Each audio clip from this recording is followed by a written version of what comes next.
吃红枣了，女生喜欢吃红枣，不能跟螃蟹啦、牛奶啦、海鲜啦、葱啊，从9算摄取那个葱啊，螃蟹、海鲜、葱都不行，牛奶也不行，沙参是凉性的，枣说是热性的，这样相反，不行，不能一起吃哦，要隔开。最好要吃素啦，素食环保救地球，不能跟葱，不能跟海鲜，不能跟螃蟹，不能跟中药材沙参，不是洋参哦，是沙漠的沙，高丽参的参，沙参是凉性的，枣还是补泻补性的，还是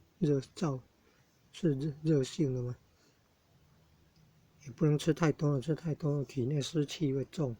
还有一种不能跟牛奶呢，不能跟牛奶一起吃呢，要隔开几个小时。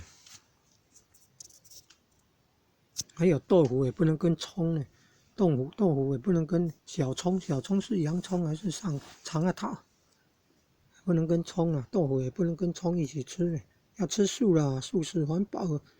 救地球啦，黄新冠肺炎疫